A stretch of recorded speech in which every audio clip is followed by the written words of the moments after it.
Welcome back. This is the losers semifinals, I guess is what we can call it. In the top left, as the red Protoss, he is nice. And in the lower right, the blue Terran player, Creed. Yes. Now, I do want to quickly note that we do actually have some rules in place about no barcodes, guys. And should these guys actually qualify through the groups, we'll be asking them to try and create another account or otherwise to play in the TING Open Season 4. But for the qualifiers, we're okay to let it pass for now. Oh my god, that was so tiny. Why did I make it so tiny? Tiny little Creed. On that note, too, we don't know much about Creed. Supposedly he is Russian. Supposedly he has very high MMR. So it'd be very interesting to see how he fares here against not one, but possibly two Koreans. Or excuse me. Well, I guess no, nice is Taiwanese. Excuse me. Yeah. So, yeah, I thought he was Korean. That's my bad. But yeah, Keen waits in the finals for one of these two. It's either TVT or TvP, depending on how things go.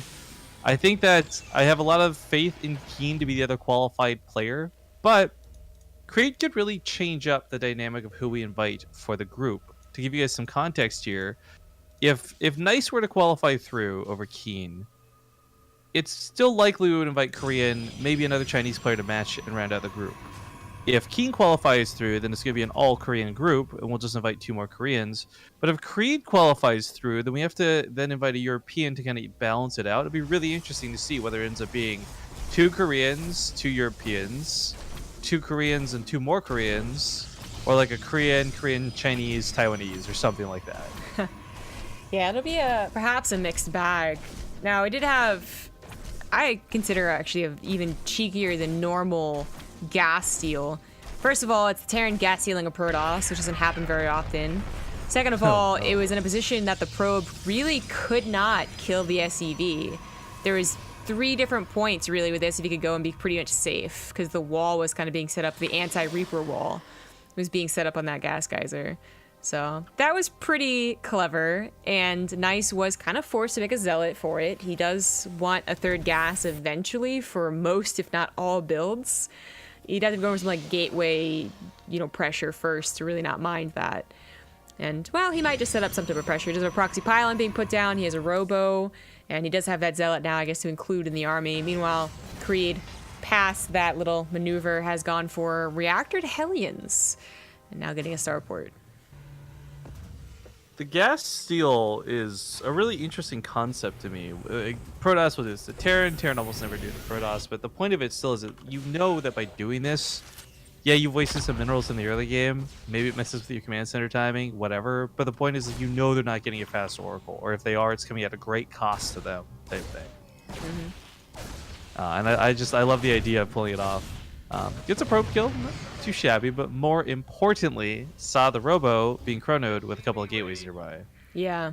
That should be a little suspicious. You are kind of right now just deciding, okay, are they going for like a robe opener or some more prism harassment? Or are they just going to add a twilight counts a little bit later on? What is the deal here? And seeing the army units actually being out in the map is already a bit of a tell. The stalker, maybe not so much, but everything else, yeah, that's a little too much to be out in the map. Motion core just pop, runs past it. Oh, nice block in the main. It's gonna try and wait out the cannon.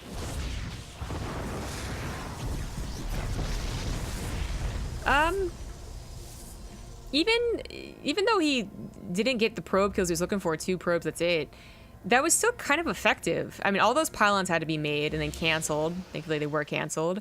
The army had to pull back, so no, as I said, there's a bit of a tell and also no instant attack here, but the warp-in still happened, and it looks like despite seeing the army in the middle of the map, Creed did not take it seriously. No bunker, even a 3rd command center, that's pretty bold. Not a lot of production. If he doesn't have a defense right now, he probably won't have one. Tank pops out, that might be enough. The range on this tank is so perfect, by the way, like exactly perfect for what he wanted to do there. But the danger is if he repositions it, might get caught. This command center, though, all things considered, silly as it is to have in the wall, is providing that just right amount of surface area. Damn. Definitely missed the Hellions getting back there. 2 Hellions got back in there and killed a lot of probes. I just didn't expect them to get 12. Yeah, I saw the Hellions kind of meandering around, and I thought, okay, units on the front line, there should still only be a couple of probes, but damn, I wasn't expecting to see 12 there either. I don't blame you for not looking, because that is a mistake from NiCE focusing here on the front lines, without a doubt. Mm-hmm.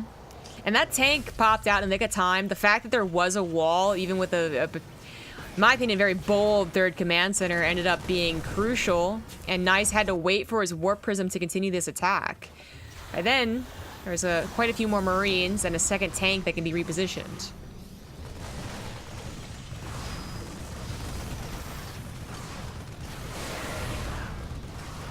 Just be very careful. The tank could be pounced upon with the Adept Shades.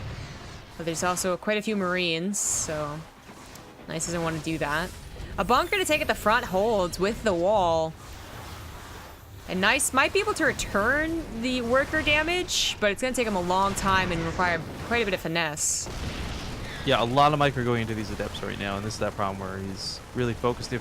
If Creed had some sort of attack on the other side of the map, maybe he'd be doing more damage. After all, we saw what a small amount of Hellions could do. However, 100% of his efforts have been here on the defense.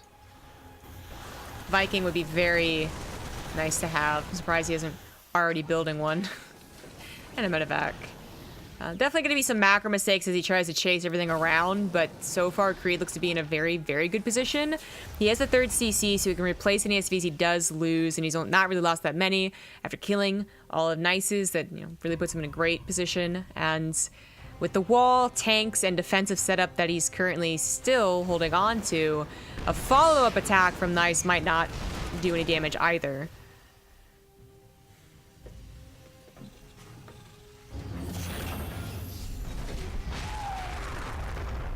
I really like the Raven quite a bit. I think one of the really scarier things for the Terran player in this position, regardless of damage taken in the early game or not, maybe this DT's the follow-up. So the Raven saves him a lot of scans, a lot of headache, allows him to mule a little more freely. I like the idea of the Raven being out, frankly. Yeah, it didn't really end up helping that much. The auditors always seem to come in a little bit too late, but.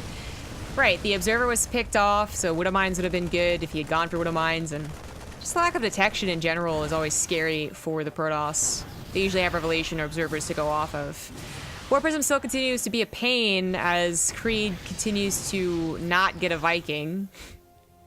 If that would be a very good idea.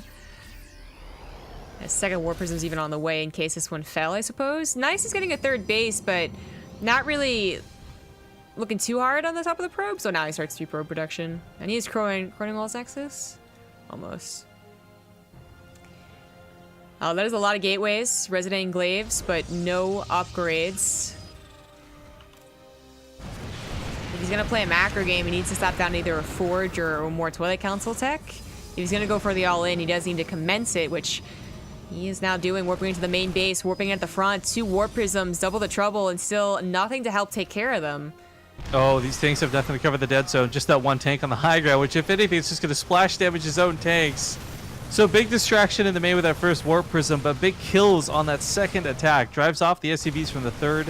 Of course, that other tank in focus, but the transfer doesn't quite get the tank, actually. Yeah, and he took a lot of damage being up against all that bio with Stim, with 1-1. And combat shields. All that was missing with the medevacs, and they come forward, heal everything up. NiCE might have had 2 attacks at once and looked good at the beginning when he's taking out those tanks. Didn't actually amount to very much. Not even a lot of SCVs went down. He may have overcommitted to this too, because one of the big concerns is he really, despite expanding, continue to move on at home. He doesn't have any upgrades coming from him. His Forge is only just finishing. He's behind in a lot of different ways, and unless he gets some serious damage, none of this will be paying off anytime soon. Well, I'm not sure what happened there. Misclick out of Creed. He picks up and drops his Marines. That was a really awkward way to handle the Adepts. He thought it would just be the harassment. He was looking to drag and drop on top of the Warp Prism, but yeah, he should have expected a huge warp in. I like that it's a 2-pronged attack again. These are some really great tactics out of NiCE, but they're just not being executed to the degree that they're worth it.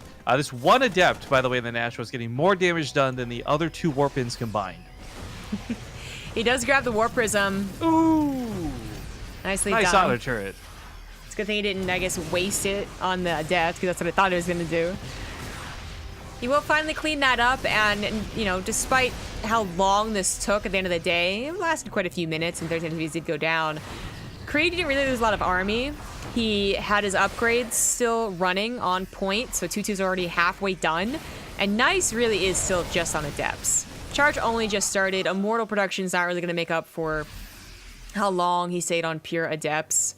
And while a second War Prism is alive and well, Nice has got to deal with the entire Terran army that he did not really touch. And he's got nothing. Basically nothing. Well, it's got a 4th base.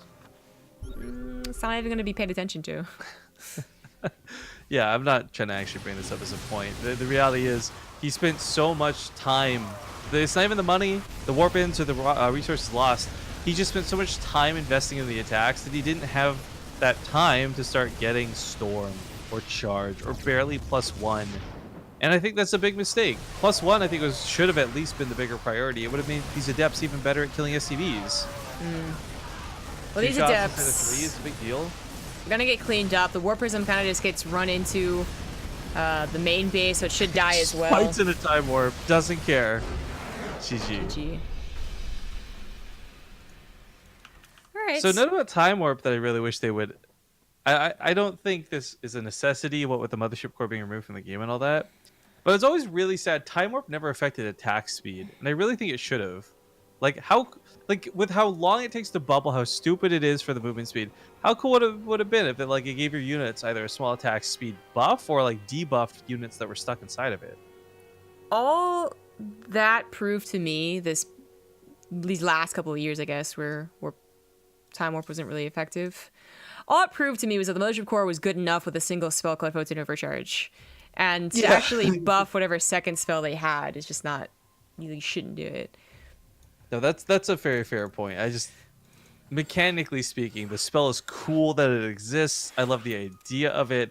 It just fell so flat. It did. Recall even got kind of pushed to the wayside.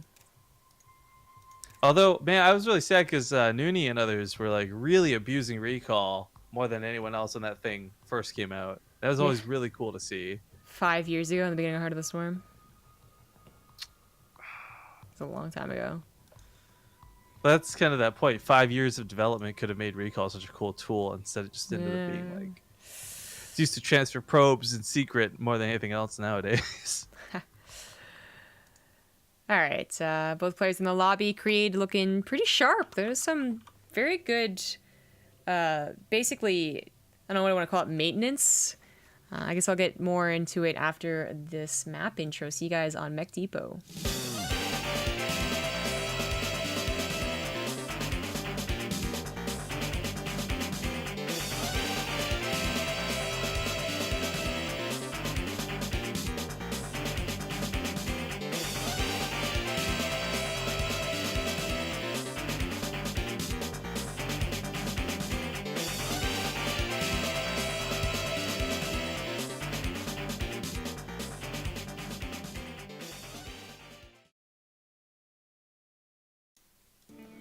It's game number 2, and in the bottom left, he is currently down 1. It is the Red Protoss, Nice.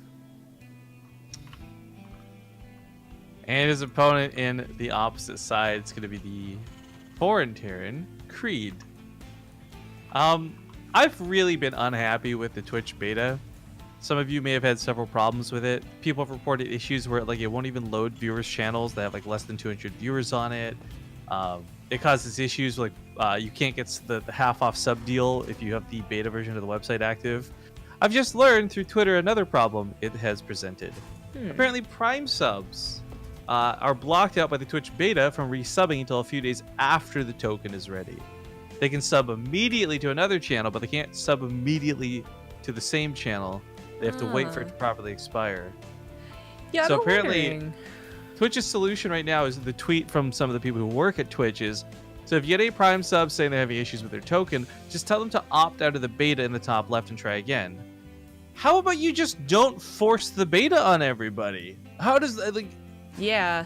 I don't understand why there's an opt-in option and an opt-out option, I guess, too, when you're forcing it on a bunch of people.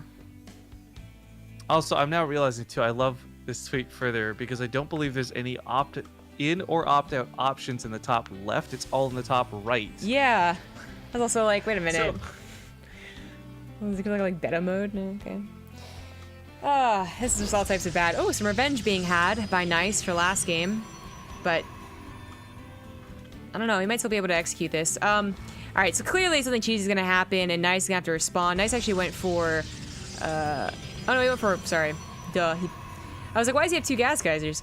Because he has stolen one. But he's gone for a regular build then. You know, gateway expand, SMX core, second gateway, second gas a little bit later. And he knows that Creed, who I guess I have to change the... Whoop, there we go. Creed is going for something a little bit risky, a little bit cheesy, and by taking the gas, it has successfully denied him further options to this push. He might have wanted to go for Cyclones, but now he's only going to go for Widow Mines, for instance. And he's even expanding. That's pretty nice. But I wanted to talk about last game a little bit. That I said Creed looked really good in maintenance, and I guess that's the correct word for it, but basically in that type of situation where you're dealing with scouting and macroing and microing and figuring out what your opponent does, although Nice is kind of unknown for being a little bit cheesy, sometimes you miss your macro points, you start to fumble, you lose out not because they deal a lot of damage, but because you let yourself take a lot of damage. Creed actually was really on point with a lot of different things, you know, upgrades and macro being the most important, and I think it's especially important to note this again because he is going to have to go in extreme panic mode and have some really good maintenance in this game. He did just get a Widowmine burrowed into the main base with that proxy factory. 8 probes went down because Nice wasn't looking either, but Nice was trying to apply the pressure. And if Creed starts to really, like, break here, he misses all of his, well, his only round of production, I suppose, the Marines, then he could be caught canceling a command center that's almost done, not having enough Marines take care of the follow-up Stargate. oh, is he gonna stop the bunker? Oh my god. That's really annoying. Barely stalls at the bunker. Yeah. So it's very important that he continues trying to macro the best of his ability while doing everything else. He actually put a Cyclone from this factory once he had the gas. He's going after the pylon. He might have to worry about a proxy or a follow-up Stargate. He's not going to at all. That's actually going to go down. And meanwhile, this gives a chance for the command center to still be saved. Oh, I didn't realize he pulled the mothership core so far back he lost high ground vision on the supply depot is why it didn't die. Oh, okay, well. You should have 100% killed at least a depot for this. This is the worst possible outcome for Nice. Like, Nice might just be dead here. In fact, he probably is dead here. I hate calling the game early and all that, but, like, he just got so screwed on his attack. He got so behind at home. It cost him so much to clean this up. And that Oracle timing is just so far off. It's really bad. That Oracle timing could have done something, and even that was a little suspicious that, you know, second barracks is finally done, able to reduce. There might have been enough Marines, even if the attack had continued, even the command center had been canceled.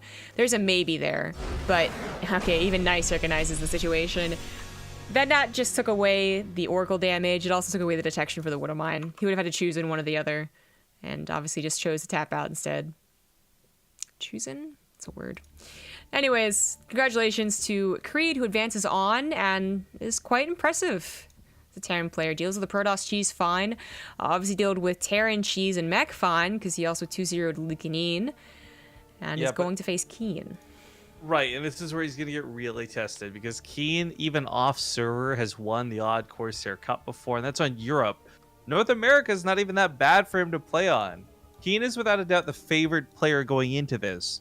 But, not to take anything away from Mr. Creed, I think you said he was like, what, 6,400 MMR or something? Like, if this guy's got chops. 64. Did I not say 64? I thought I said 44, and I was like, that's not that impressive. I was going to say, I know I don't play a lot of ladder, but even I know 44 is not worth writing home about. But sorry if I misspoke. I thought I said 64. But the point is, still, he's high MMR enough that maybe he'll put up a really good fight for Keen. Maybe Keen won't have... he'll underestimate him. A lot of little factors here that could maybe affect the outcome of the game. But it is going to be a qualifying match coming up. It'll be the last cast of the day. Exactly. It's going to be a TvT between a Russian player and a Korean player on the NA West server. Guys will be back in a little bit as we are grabbing Keen from the Korean server. And see you soon with the last match of the day.